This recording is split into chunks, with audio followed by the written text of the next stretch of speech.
Welcome parents. This presentation, put on by the KELL Counseling Department, will discuss your student's academic future at KELL and options available after graduation. This presentation will provide you information on who your student's counselor is, what your child needs to do to graduate KELL, options available after graduation, admission requirements for colleges, GPA requirements for college, and what resources are available to help pay for your child's higher education. Let's start by meeting KELL High School's counseling department. There are currently 4 counselors and 1 counseling intern that students can meet with. KELL's counselors consist of Mrs. Bullock, Mr. Chung, Mrs. Holland, and Dr. White. The counseling office is open Monday through Friday, 7:45 to 3:45. Please feel free to contact your student's counselor if you would like to schedule an appointment. Students are assigned to counselors based off of their last name. Mr. Chung is the counselor for students whose last name begins with the letters A through G. Dr. White, our department chair, is the counselor for students with the last name H through J. Mrs. Holland is the counselor for students whose last names begin with K through O. And Mrs. Bullock is the counselor for students whose names begin with P through Z.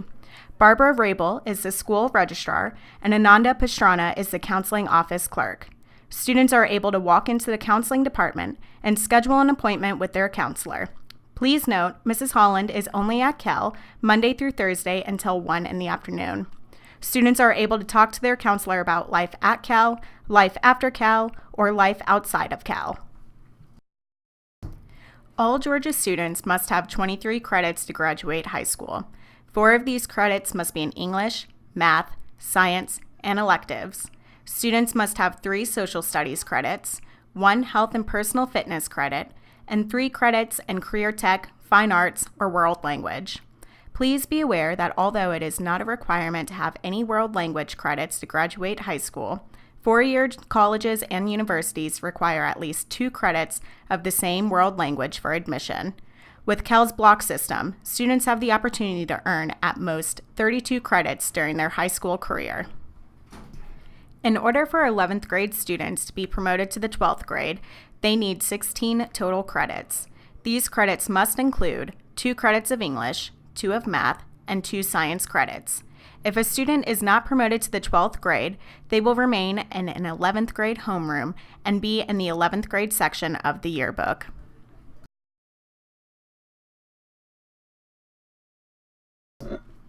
Ideally, students beginning 12th grade should have 3 units of English that include 9th grade Lit, World Literature, and American Literature, 3 units of math that include Algebra 1, Geometry, and Algebra 2, 3 units of science that include Biology, Physics, and Environmental Science or Chemistry, 2 units of Social Studies that include World History and U.S. History.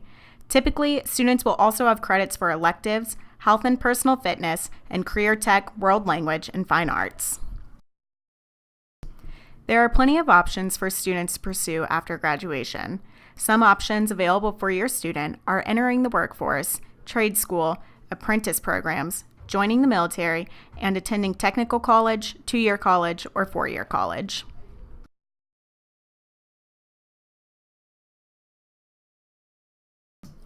A trade school, also known as a vocational school, is an educational institution that exists to teach skills specific to a job. Examples of this include construction, welding, and automotive services. Trade schools offer apprenticeships, which are on-the-job training opportunities that can last 1 to 4 years. They are associated with skilled labor and can lead to well-paying jobs. Apprenticeships are available for the following occupations: electrician, plumbing, firefighting, agriculture, and certified cooking, just to name a few.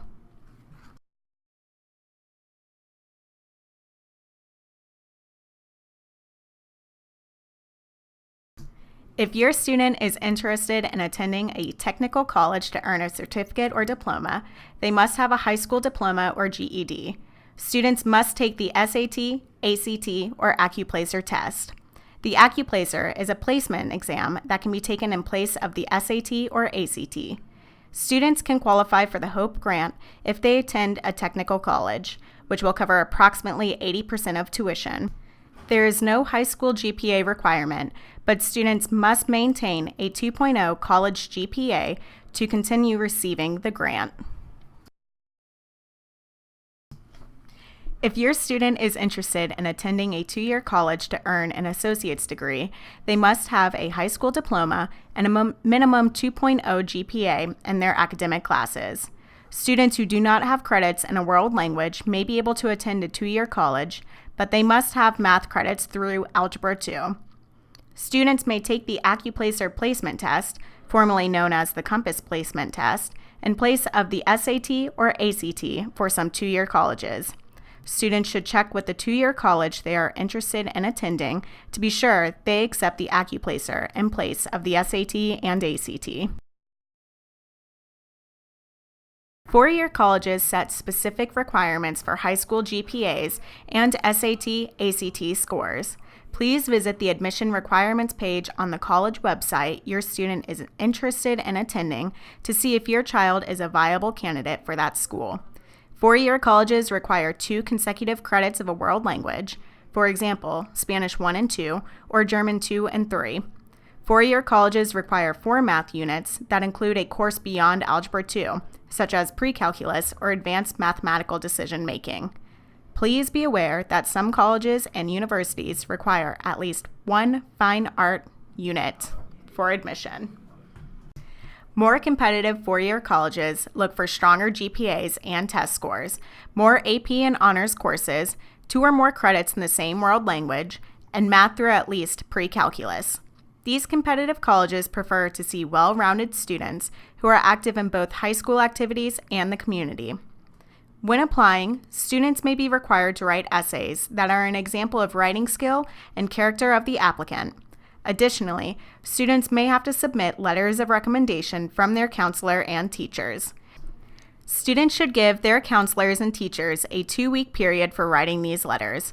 We also encourage students to become familiar with their counselor and teacher to make writing about the applicant an easier process.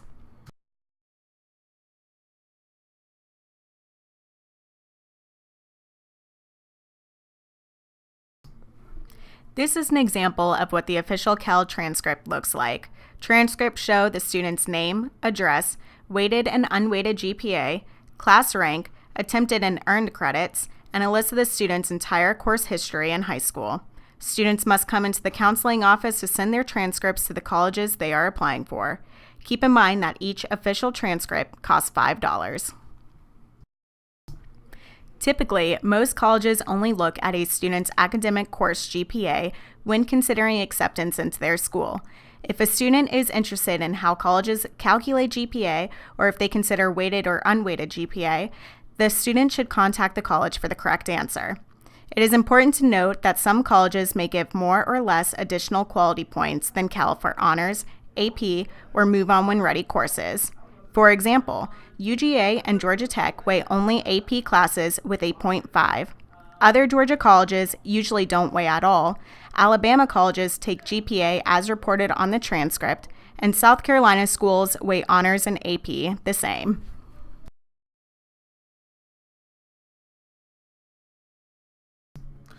To be eligible for Georgia's Hope Scholarship Program, a student must be a U.S. citizen or considered as an eligible non-citizen, as well as a resident of Georgia for 1 year prior to earning the Hope Scholarship. The Hope Scholarship qualifications include a 3.0 high school core GPA, which will cover a partial tuition for Georgia colleges.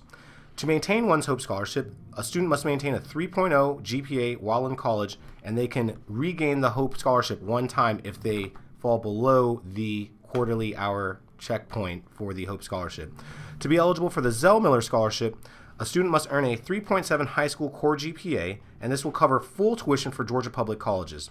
There's also a test component to the Zell Miller Scholarship qualifications, being an SAT combined critical reading and math score of a 1200 or an ACT composite score of a 26 from a one-time test sitting prior to the student's graduation. To keep the full Zell Miller Scholarship, students must maintain a 3.3 GPA in college, and they are eligible to drop to the regular Hope Scholarship as long as they maintain their 3.0 GPA while in college. The Zell Miller Scholarship can only regain once in college, so if you're eligible, don't lose it.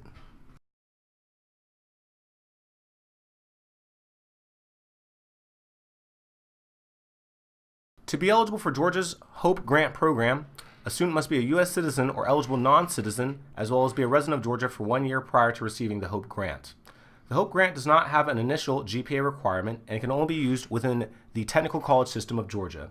Students must have to earn their high school diploma or GED, and this will cover a percentage of their tuition. The Zell Miller grant qualifications include a 3.5 college GPA for grant eligibility, and it also does not require a minimum test score. This will pay for a certificate, diploma, or 2-year degree as long as the student graduates from a Georgia high school and then earns a 3.5 college GPA once they have been enrolled in the technical college system institution. Once the student earns the Zell Miller grant, this will cover their full tuition and retroactively will cover previous semesters once the 3.5 GPA is earned and must be maintained thereafter.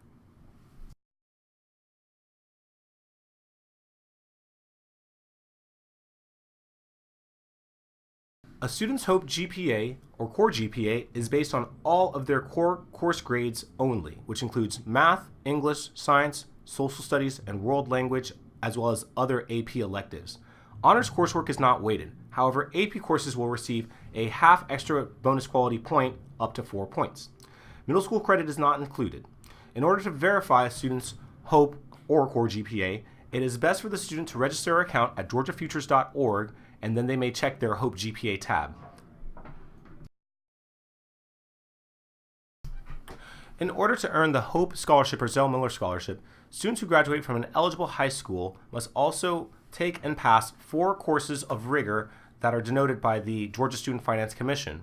These areas include coursework from advanced math, advanced science, advanced placement in core subjects, IB core subjects, any core subjects taken at a University System of Georgia institution such as Move On When Ready, as well as advanced foreign language. For full listing of courses that qualify, please Google HOPE Rigor Requirement List or visit the link below.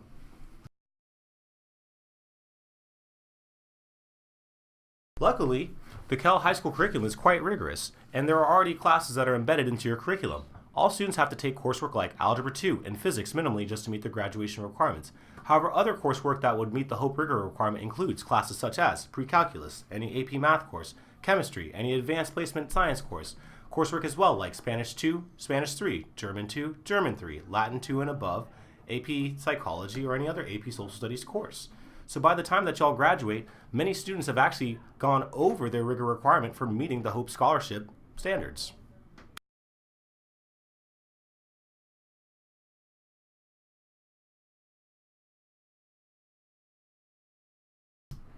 Some steps that juniors can take in order to get an advantage on figuring out the best college placement and fit for them would be taking their SAT or ACT in the spring or summer of their junior year, creating a short list of up to 3 to 5 colleges and researching them based on their own student profile of the rigor that they've taken, the type of GPA, and their interests against that of the school's profile. It's also good for students to get involved in a positive club or activity that they care greatly about or a part-time job that they enjoy. We also recommend that students start a resume, which usually is a short goal statement that includes their academic information, honors and awards, and any extracurricular or volunteer activities that they've been involved with. Additionally, we stress the importance of visiting colleges during breaks in summer, as well as researching the cost of attendance and scholarships. That way you're at the best advantage for seeing, can I afford this college and is it a great fit for me? Students may register for the SAT at College Board's website. No points are deducted for incorrect answers, so be sure to answer all items possible. Students may earn up to 1,600 points possible on this multiple choice exam with an optional essay. The 2 main sections are math and critical reading, and the test may be taken online or paper and pencil. Students may register for the ACT exam at actstudent.org. Score ranges from 1 to 36 points, and there is no penalty for wrong guesses. This is also a multiple choice assessment, however it is based on 5 sections including a math, English, reading, science, and optional writing section. In all honesty, as a school counselor, we advise students to take each exam once, that way they see which test has a better feeling and fit for them. Given that they're both about the same length of time, it is a test of mental stamina. However, with the ACT covering more topics than the SAT, that is why we say take each exam once, and then whichever one feels better, continue taking that exam until you get the score that you need for your admission purposes or scholarship opportunities.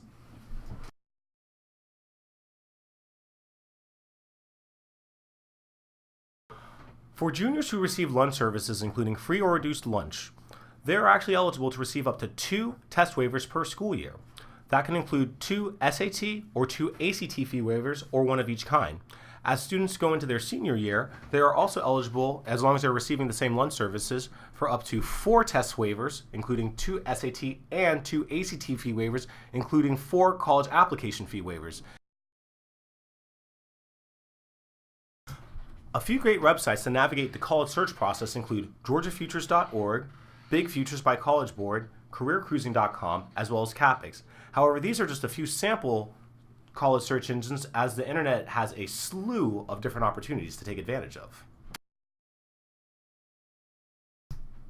A great way for students to differentiate themselves from other college applicants is by getting very involved in their community. However, when we say to get involved, whether or not it be joining a club, youth group, or part-time job, make sure that that's something that you really care about. I would much rather see a student have a leadership role in one activity than a little bit of a position in 10 to 15 different groups. So if you're very driven in one particular area, keep moving with your talents, encourage other people to join, and then that's also going to help differentiate you on your college applications.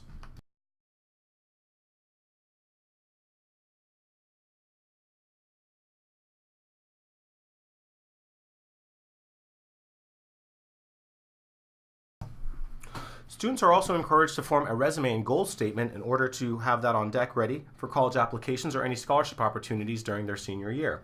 They may look online for different resume samples, and the counseling office also has student profile forms. A one-page resume including your education, leadership positions, employment, community service, and any other skills that you might have, tangible, digital, or otherwise, are also great items to have on your resume.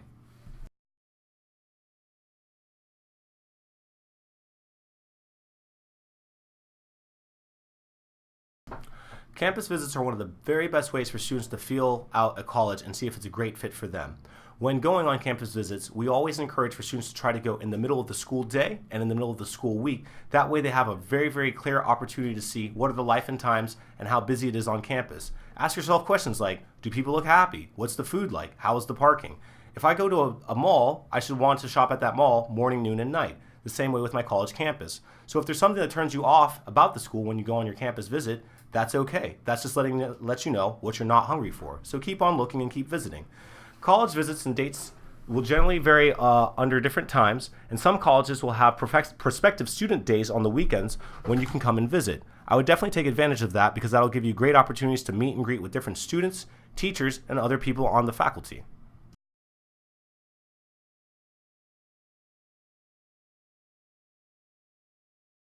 When browsing for different colleges, the cost of attendance is a great way to get a ballpark figure of what is it going to run. However, be mindful that the cost of attendance will carry many things, not just items like your tuition and your fees, but also things like transportation, housing, room and board, different sort of fees that you might incur.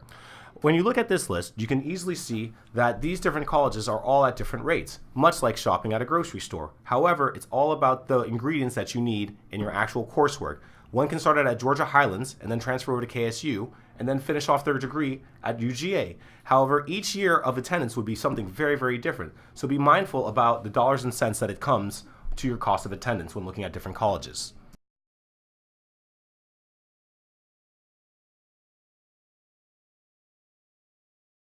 Yep. There are a variety of scholarships resources available for students to pursue to reduce the cost of college attendance. To offer a timeline, scholarship contests in the fall semester are usually national programs, including the Coca-Cola Scholarship Program or the Wendy's High School Heisman, while programs offered in the spring term are typically regional. From late January until the end of the school year, scholarship programs offered typically are available to students residing in the state of Georgia, the Atlanta metropolitan area, or even the local high school and school district. This can involve programs such as the East Cobb School Council, the KELL High School PTSA, and other programs that are offered annually. Students may find scholarships as well through their employer or their parent's employer, as well as other community programs. As stated before, students should also contact the financial aid office of their respective schools to inquire about rising freshman scholarships, as well as scholarships for their specific demographic. Examples being first-generation American students or first-generation college goers, as well as for scholarships offered within their prospective major.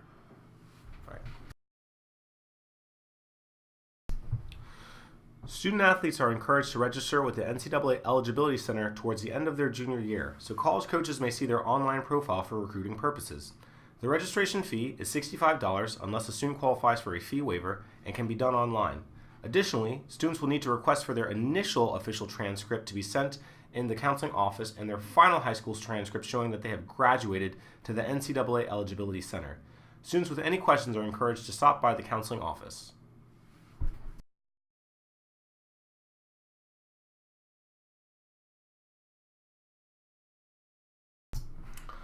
Although full ride scholarships are difficult to achieve due to their competitive natures, students may often be able to stack various scholarship offers on top of one another. So, if a student qualifies for the HOPE program, they can also be awarded other merit-based and need-based scholarships to reduce the cost of attendance overall. If a student has more scholarship money than all of the fees, tuition, etc., and everything else combined, that money can go right back into their pockets or back into the bank of mom and dad.